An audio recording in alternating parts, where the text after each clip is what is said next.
स्वागत है आप सभी का खाद्य एवं फल संरक्षण की इस ऑनलाइन क्लास में, जिसे मैं आप तक पहुंचा पा रहा हूं अपने YouTube channel food and fruit preservation online class के माध्यम से। आप सबसे मेरा यह आग्रह है कि इस ऑनलाइन क्लास को आप चाहे जिस प्लेटफॉर्म पर एक्सेस कर रहे हों, कृपया मेरे YouTube चैनल के पेज पे जाएं और चैनल को सब्सक्राइब करें। साथ ही साथ बेल आइकन को प्रेस करना न भूलें, क्योंकि ऐसा करने से जैसे ही कोई नई क्लास का वीडियो चैनल पे अपलोड होगा, उसकी सूचना यथाशीघ्र और निर्बाध रूप से आप तक पहुंच पाएगी। पिछली क्लास में हमने क्या पढ़ा था, कुछ याद है? क्योंकि अभी तो लगातार हम सामान्य आधारित विषय को पढ़ते आ रहे हैं। खाद्य एवं फल संरक्षण की जो पिछली क्लास कक्षा 12 हेतु मैंने डिलीवर की थी, उसमें आपने क्या पढ़ा था? याद करिए। नहीं याद आ रहा है? एक बार फिर प्रयास करिए। चलिए मैं बताता हूं। पिछली क्लास में हमने खाद्य विषाक्तता, उसकी अवधारणा, विषाक्तता के प्रकार, परिणाम और विषाक्तता की रोकथाम कैसे की जाए, इन समस्त बिंदुओं को क्रमवार विस्तार से समझा था।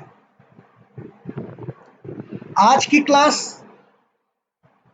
में हम डिब्बा बंद एवं संरक्षित पदार्थों के खराब होने के कारण, प्रकार एवं बचाव का विस्तार से अध्ययन करेंगे।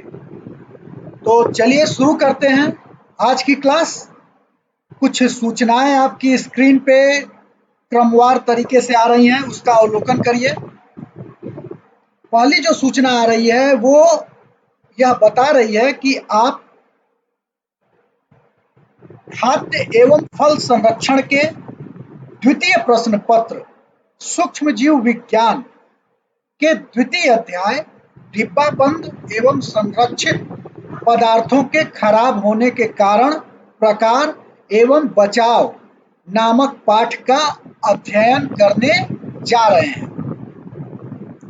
तो ये डिब्बा बंद संरक्षित पदार्थों के खराब होने के कारण क्या है, हम कारणों को थोड़ी देर में पढ़ेंगे, लेकिन उससे पहले हम इन कारणों से जो लक्षण उत्पन्न होते हैं, उन लक्षणों को जानने का प्रयास करते हैं। तो पहले लक्षण। तो डिब्बा बंद फल एवं सब्जियां अत्यंत सावधानी के साथ संग्रहण करने पर भी कुछ समय पश्चात खराब होने लगती हैं, और इन खराबियों में कुछ खराबियां ऐसी हैं जिनमें खाद्य पदार्थ खराब होने के साथ साथ जहरीले भी हो जाते हैं। ऐसा इसलिए होता है क्योंकि सूक्ष्म जीव, एंजाइम तथा अन्य रासायनिक अभिक्रियाएं निरंतर ही कार्यशील रहती हैं, और इन क्रियाओं को समाप्त करना या न्यूनतम कर देना ही खाद्य एवं फल संरक्षण विज्ञान का उद्देश्य है।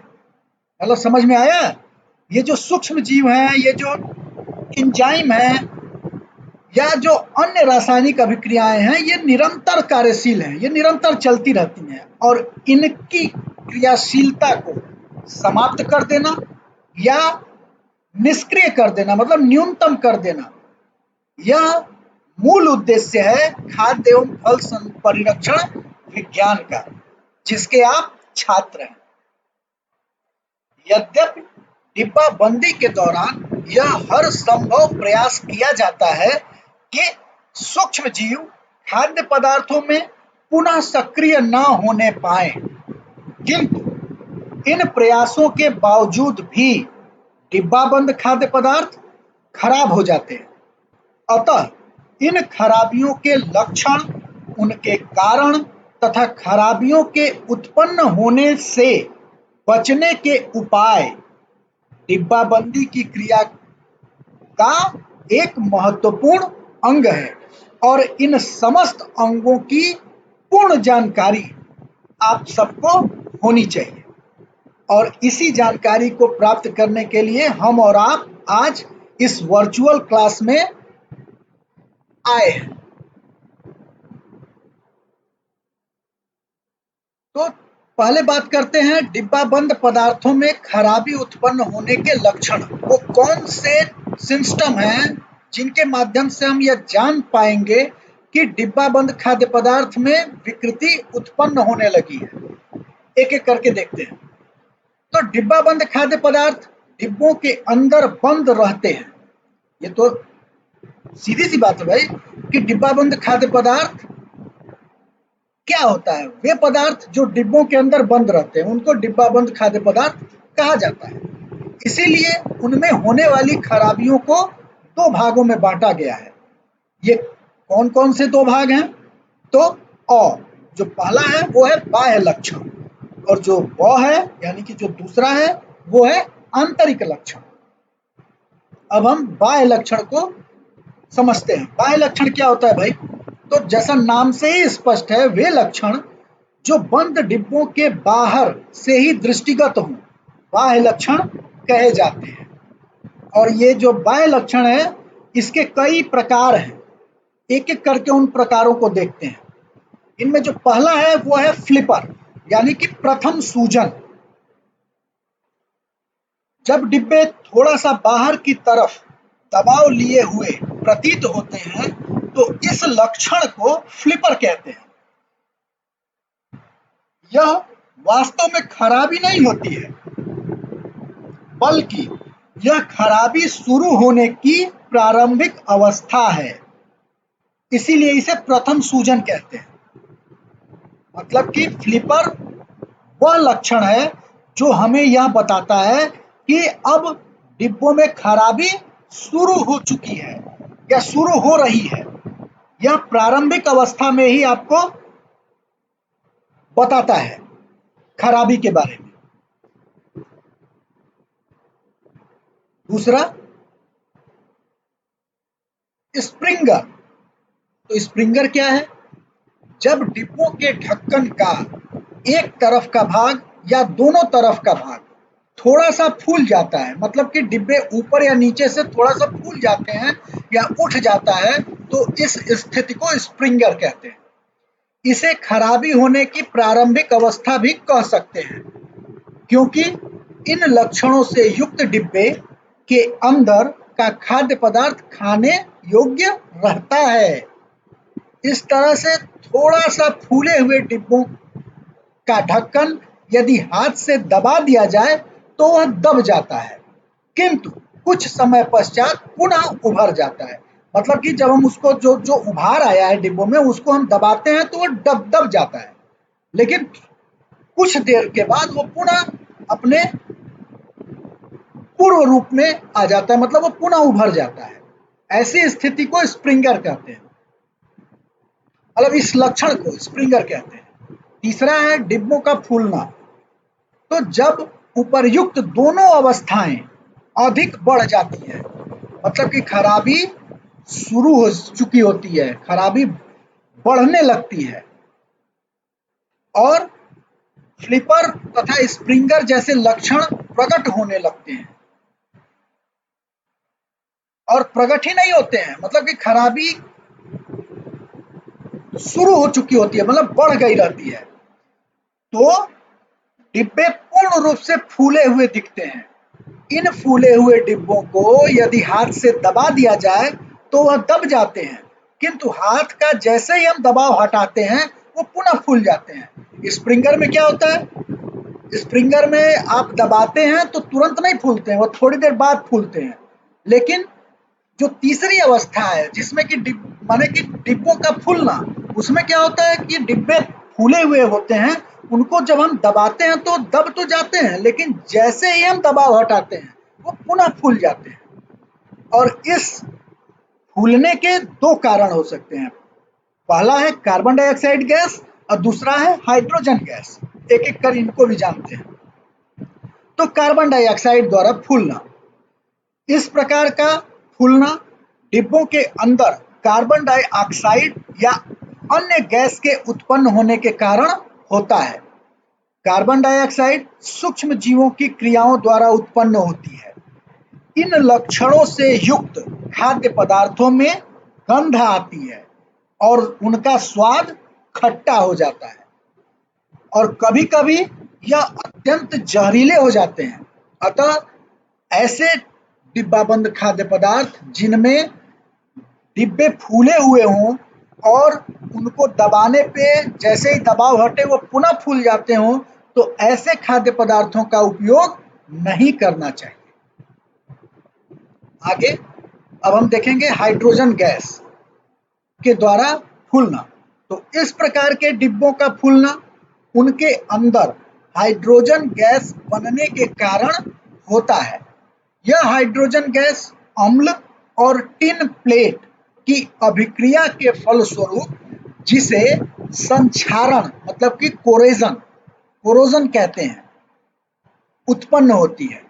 मतलब कि अम्ल मतलब खाद्य जो अम्लीय खाद्य पदार्थ हैं उनके भीतर जो अम्ल है और जो डिब्बे की टिन की प्लेट है उनमें परस्पर अभिक्रिया होती है और जिसके परिणाम स्वरूप हाइड्रोजन गैस बनती है और डिब्बे फूल जाते हैं।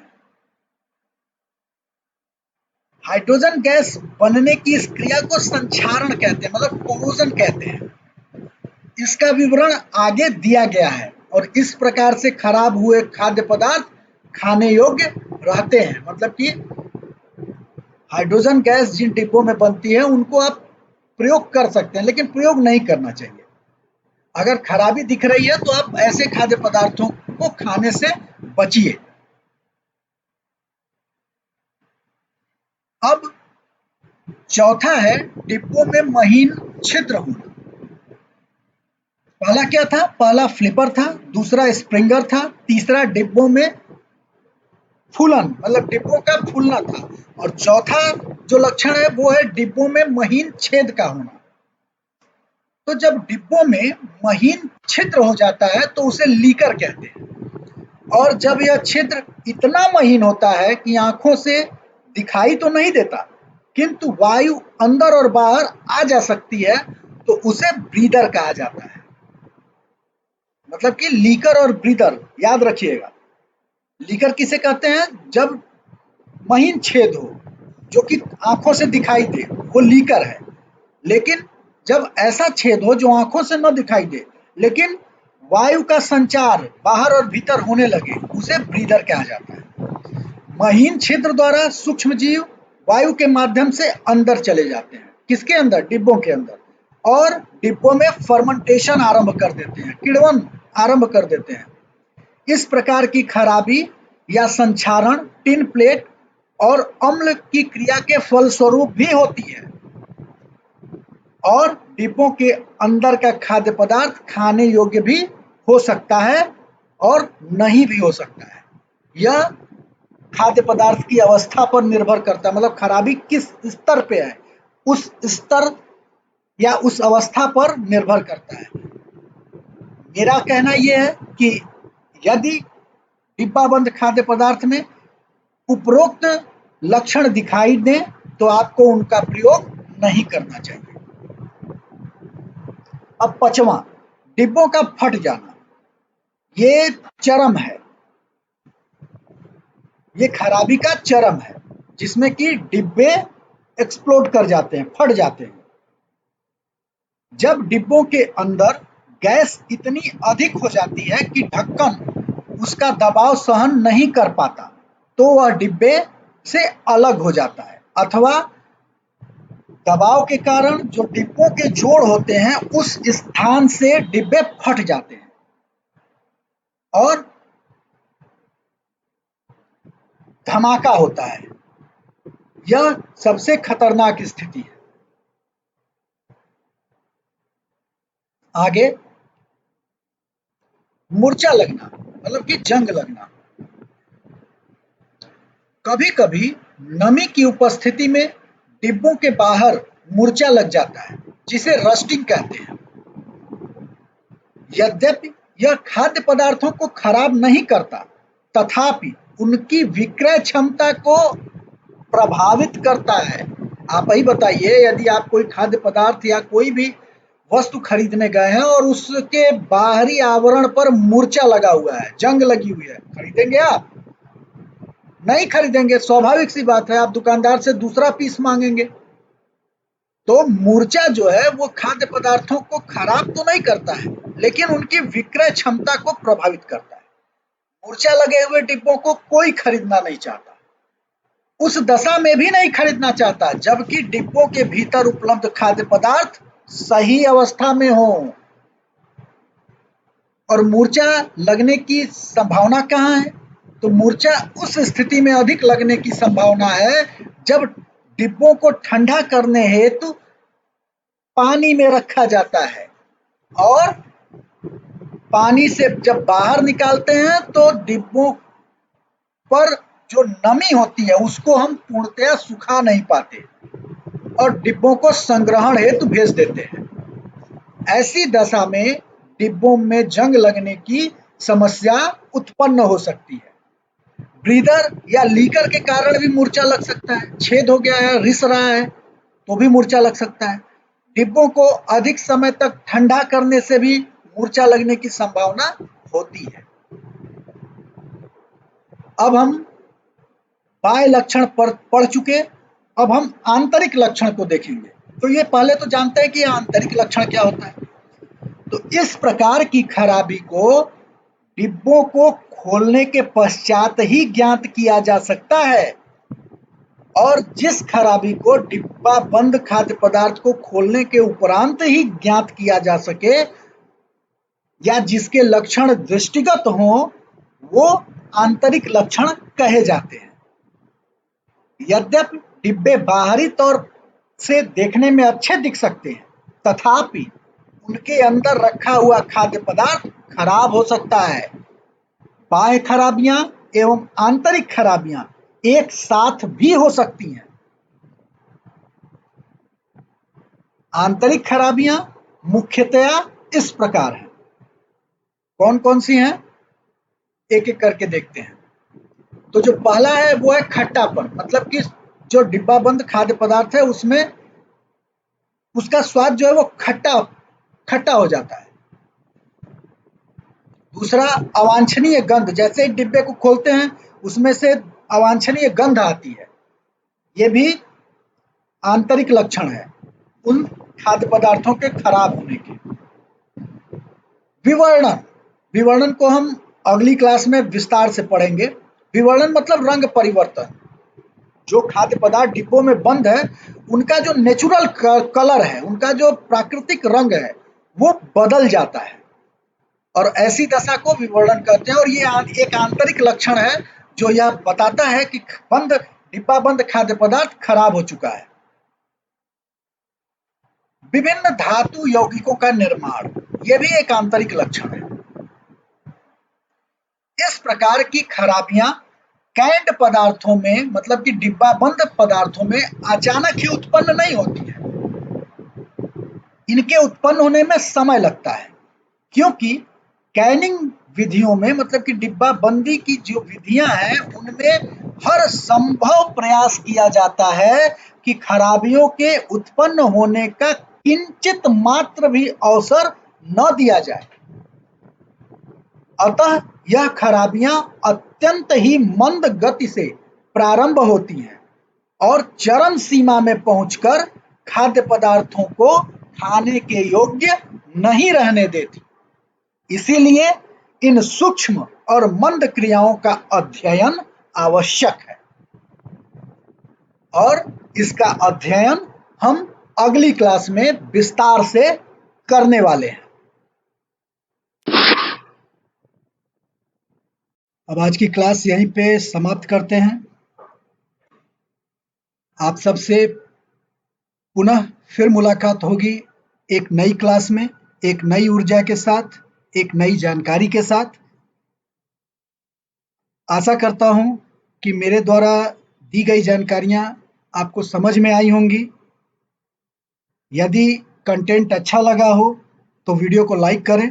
कोई शंका हो, कोई प्रश्न हो तो वीडियो के कमेंट बॉक्स में जाकर मुझसे पूछें। मैं यथाशीघ्र आपको समाधान उपलब्ध कराऊंगा। इस चैनल को सब्सक्राइब करना न भूलिए। चैनल को सब्सक्राइब करिए, क्योंकि यदि आप ऐसा करते हैं तो नई क्लास की सूचना बिना किसी रुकावट के आप तक यथाशीघ्र पहुंच पाएगी। इसके अलावा आप वीडियोस को डाउनलोड करके रख लीजिए। डाउनलोड करने के लिए आपको यूट्यूब पेज पे जाना है, मेरे इस चैनल के यूट्यूब पेज पे जाना है। वहाँ पे डाउनलोड का ऑप्शन आएगा, आप वीडियोस को डाउनलोड करके रख लीजिए। ऐसा करने से इन वीडियोस को बार-बार देखने के लिए आपको बार-बार डेटा खर्च करने की आवश्यकता नहीं पड़ेगी। आपका डेटा एक बार खर्च होगा सिर्फ वीडियो को डाउनलोड करने में, और आप अनगिनत बार इन वीडियोस को देख सकते हैं। इन वीडियोस को एक बार देखने से काम नहीं चलेगा, बार-बार देखिए, पॉज़ करके देखिए, नोट्स बनाइए, नोट्स रिवाइज़ करिए और आगामी आने वाली बोर्ड परीक्षाओं की तैयारी में अभी से जुट जाइए। इन्हीं शब्दों के साथ आप सभी को धन्यवाद।